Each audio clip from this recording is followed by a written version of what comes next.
Yo! I'm David Jacoby. And on the cool check-in. Together, we're Jalen Jacoby on ESPN2. What do? We get the people what they want.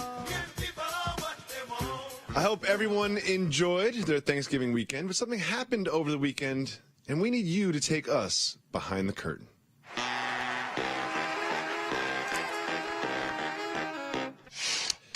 Giannis Antetokounmpo and the Bucks had high expectations for themselves and by others as the season started. They've now lost 3 of 4. Things are getting a little rocky, and it looks like it's getting to their star player, Giannis Antetokounmpo. Here you can see him physically threatening an assistant coach on the sideline. Jalen, take us behind the curtain. We know that there's arguments between coaches and players all the time, but does it ever escalate to this?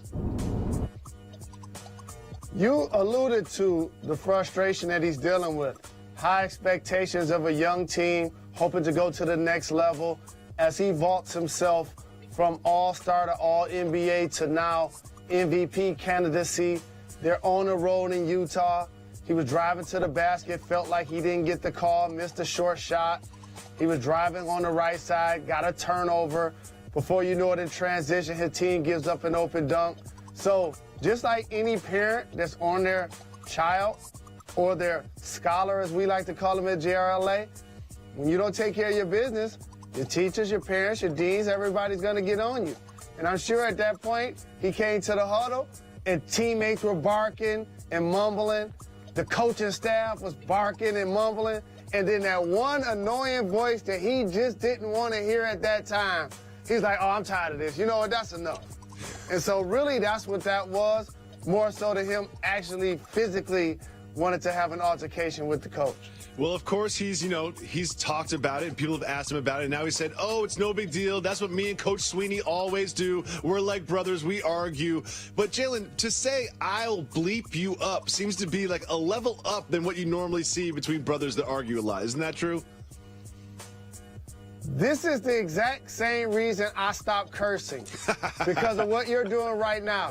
You put it on the scale and you try to judge the inflection, the body language, the tone. That's exactly what I do. That's exactly what I'm doing. Was it multiple words? Me and you argue all the time. We don't threaten each other. Me and you argue all the time, and we never threaten each other. We never threaten each other. Like I say, I'll bleep you up in the huddle on the sideline of a game. You say, oh, we do that all the time, but this one just happened to be seen on national television.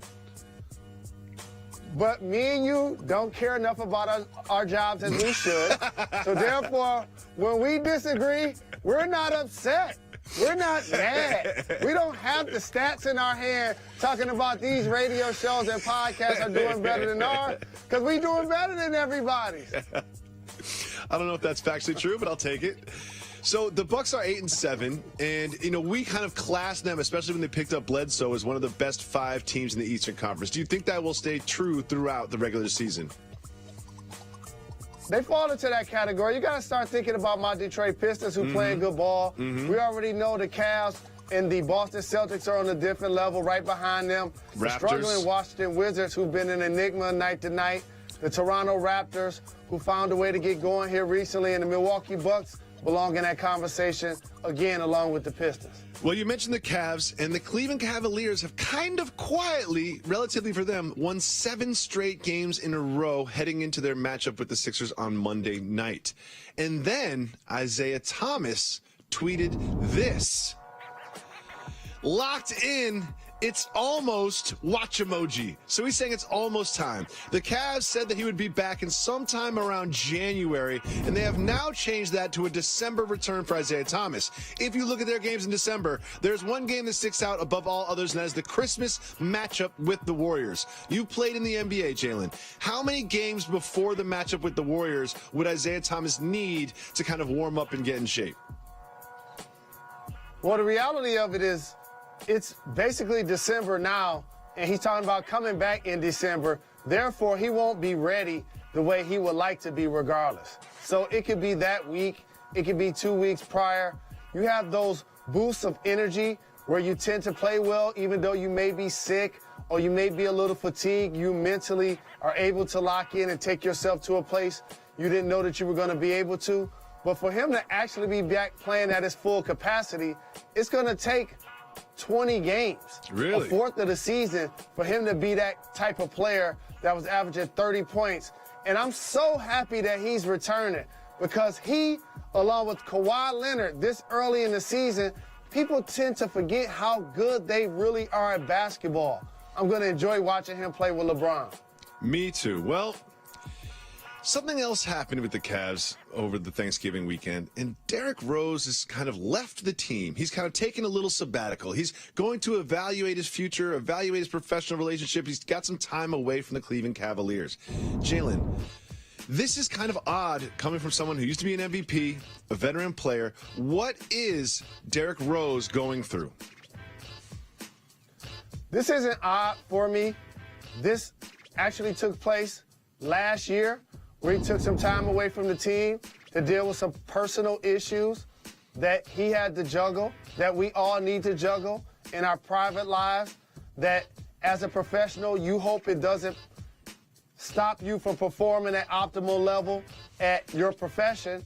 Last year it did, cause him to miss games, cause him to go AWOL from the team. This year, he's dealing with it as well.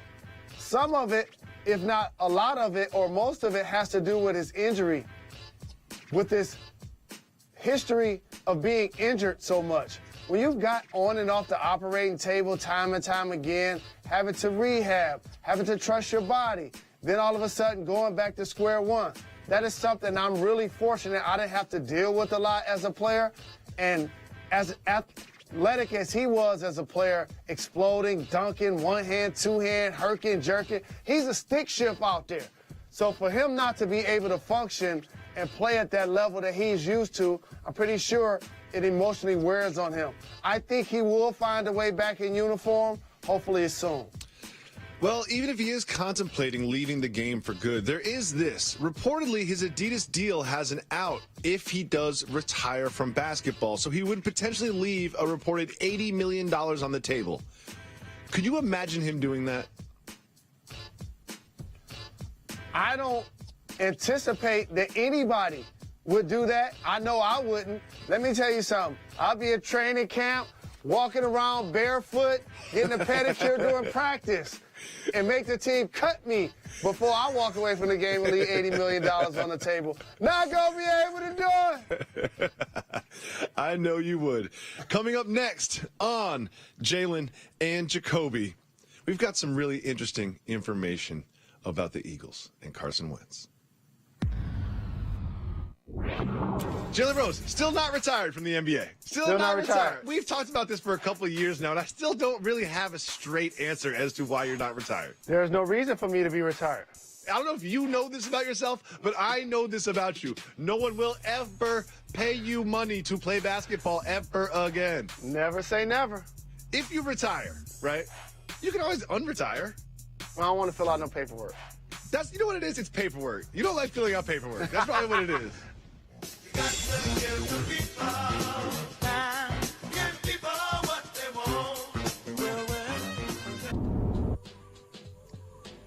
He will be wearing a chain, and I would not be surprised if it's a dookie rope next time.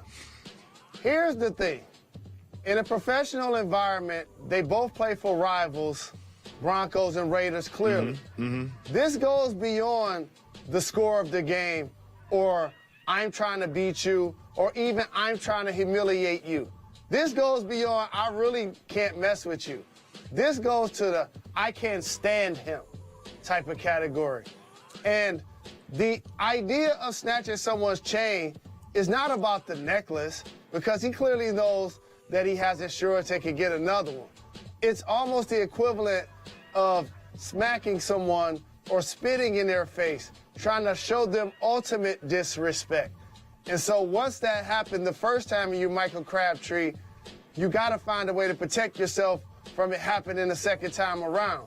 There were people that whispered, maybe he missed the last game they played because he didn't want to have to deal with this. But he was back out there on the field. It was 3 plays in. Akeem snatched his jewels, and before you know it, it was an all-out brawl on the football field. We saw this with Beckham and Norman, and we also see it in this game. Like, at some point, if you're a teammate of theirs, Aren't you upset with them for getting kicked out of the game? You say, look, you're taking your own little personal squabble, and you're hurting our team with it. Don't you feel the teammates feel a certain way about this? What would always fascinate me about fights in any sport, in particular football, is that they're wearing uniforms. So, like, if you're Michael Crabtree, you make money by catching touchdown passes. You happen to punch to live into his helmet, all of a sudden you're going to bust your hand open, break a finger, break a hand, dislocate something. So now it becomes more long-term. And I noticed he never took his helmet off. He's like, I'm going to make sure I keep mine on, and I'm going to keep on coming. So I understand where you're coming from, but you can't tell me that teammates and or coaches from either side didn't see that coming. I saw it coming from where I sit. Then we have this. The Philadelphia Eagles are on a roll. They have the best record in the National Football League, and they played against the Bears, and they were having so much fun. You can see them here scoring touchdown after touchdown, rolling bowling celebrations, knocking everybody down. Carson Wentz is involved. Now they're doing the electric slide. We all know the electric slide. They needed 2 times to practice it, though, and they're playing tic-tac-toe on the sideline against each other just to get some competition. Jalen Rose, are the Philadelphia Eagles your Super Bowl favorites? In the NFC, they are. And I've talked about that on this program. They're a complete football team. Carson Wentz isn't a statuesque quarterback. He's an actual football player. He can make all of the throws. He can do all of the scrambling that's necessary. He can get himself out of trouble. He doesn't always slide if he needs to get late yards. They have tall, fast receivers that can go up the field, plus across the middle. You have Zach Ertz, one of the best tight ends in the game. In Philadelphia, the last couple of years, man, they keep some running backs. It's killing my fantasy team that they brought in Jay Ajay to go with LeGarrette Blount. But I'm telling you, they have so many backs that they're using, they constantly become a change of pace and keep the defense off balance. And then you go to the defensive side of the football, they have a great player at each phase. Fletcher Cox on the D-line, Brandon Graham's at linebacker, Jenkins at cornerback. And they're really making it a special season right there in Philadelphia so far. But I noticed you said something. When I asked if they were your Super Bowl favorites, you said in the NFC they are. Would you pick them over, say, I don't know, the New England Patriots in a Super Bowl matchup? The way the Patriots defense has looked the last couple of weeks, you want to give Tom Brady the nod in these situations versus a second-year quarterback if a big game was to happen. But overall, from beginning to end, body of work, if you had to rank the teams since the start of the season, you would have to rank Philadelphia. But in the big game, if they were to play this Sunday, I would have to go with the Patriots. Jalen, could you do the electric slide without any help or without any music? Of course. Come on, I don't think man. I could. I'm always that guy who's like looking at the person next to him, like a half step behind. Like everyone, you know me. And then like, I know the turn. The turn's basically the only part that I really got. I need the music. I can't do it without the music. You're the best. Well, Carson Wentz is on a hot streak, and so is Prince Harry. Big shout to Prince Harry. He got engaged to Meghan Markle over the weekend, and these two both being in the headlines got a lot of people wondering, are they the same person? Take a look at this, Jalen Rose. There is Carson Wentz, and there is Prince Harry. I legit don't know which one is which. Are Prince Harry and Carson Wentz the same person? Does Prince Harry quarterback for the Eagles every Sunday? Possibly. And this happens in sports. I was flicking through the channel, saw Ben Simmons, Aaron Judge. I'm like, you know what? I understand that they haven't been in the same place at the same time as the young fella from Arizona that plays for Orlando. He's making his threes this year. Aaron Gordon. But with that being said, yeah, and Gordon, those 3 players look just alike. Okay. But with that being said, Prince Harry showing his versatility, getting married on Saturday, quarterbacking the Eagles on Sunday, and he getting married to a sister. He's shaking up the game. He's shaking up the game. Just want to be clear, he got engaged. He didn't get married, but he will be married next spring to Meghan Markle. Big shout to that couple. I support them as I support all power couples. On the wrong side of that blowout victory by the Eagles were the Chicago Bears. The Bears have been so bad this season that they've inspired this one fan to bring this sign to the game. It is the Firefox logo. They are coached by John Fox. I always say you can be mean if you're funny. Jalen, is this mean, funny, or both? It's actually funny and really mean when you're asking somebody to lose their job. I did chuckle and laugh, but overall, he's actually doing a good job with that team. They've developed a couple of running backs. Trubisky's a rookie. They don't really have those explosive weapons on the outside, and the defense is coming around. I say you keep him on the sideline at least another season. Well, coming around for Jalen Jacoby, we've investigated and we find out exactly who the cameraman is that injured JT Barrett this weekend in Michigan. Jalen and Jacoby is brought to you by Grey Goose. Give the world's best tasting vodka. Sip responsibly.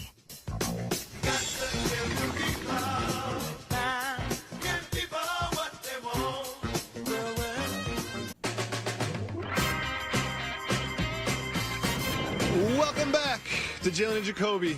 Jalen Rose, the Memphis Grizzlies started this season at 7-4.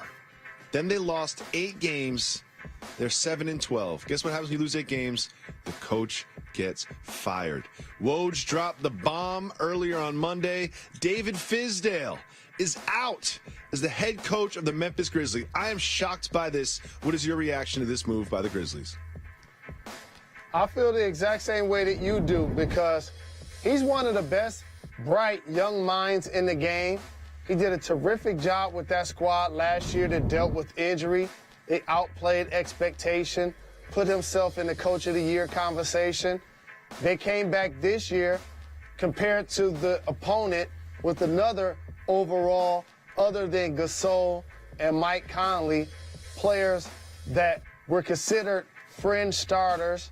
What was going to happen with Chandler Parsons and his return and his injury? Can he play up to contractual expectations? So at the beginning of the year, they were basically a surprise. They weren't a team that I gave a lot of expectations to because he was coaching that squad up. And so for him to decide to bench Marc Gasol late in the basketball game, Gasol to come out and talk about it publicly, it seems like the star player wins out versus the head coach. But overall, I think the franchise loses because in that dynamic, you want to try to keep both of those guys happy because they're both terrific at what they do. I think that we are going to see a lot of follow-up reports on this. I can't imagine it's just as simple as, oh, you bench Marc Gasol, he complained, and now you're fired. I think there's a lot going on behind the scenes that we don't know about that we will find out about soon, and wish Coach Fizdale the best in his next endeavor. Our next endeavor is some statue news.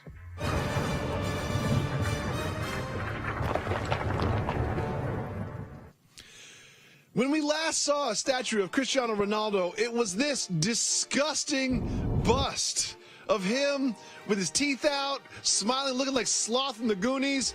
And now we have this. Another bust of Ronaldo was built. Now we can see his handsome face and his steely demeanor. Jalen Rose, as our senior statue analyst, not just of ESPN, but of the world, why? What led to this huge improvement between the two statues?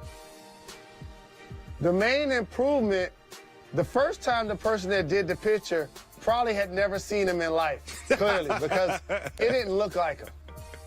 So while they were off the mark with the entire bust, one portion of it I'm going to focus on in particular. We all have strengths and weaknesses, and before I got veneers, I had this issue too. The first statue had a lot of gums and some baby teeth. And so that didn't look the best.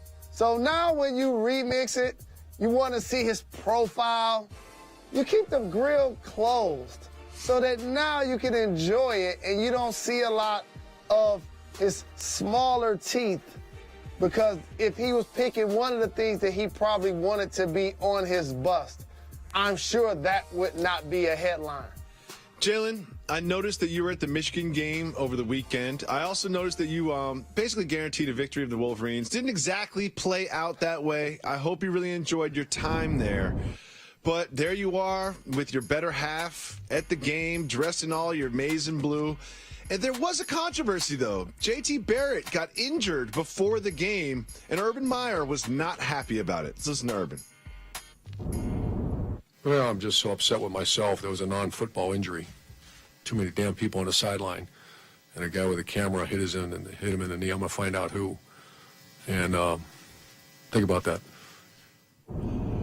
Well, Jalen, we actually have found out who that mystery cameraman was that injured the Ohio State quarterback before the game. It was you, Jalen Rose. I have this picture of you with the camera trying to injure the quarterback. Jalen, why did you go so far as to try to injure the Ohio State Buckeye quarterback before the game at the Big House? I respect Urban Meyer, JT Barrett. He's had a terrific career at Ohio State. Desperate times call for desperate measures. And over the last 15 years, they've had their way with our squad. Well, Michigan football will be back eventually. We'll be back tomorrow. Thank you.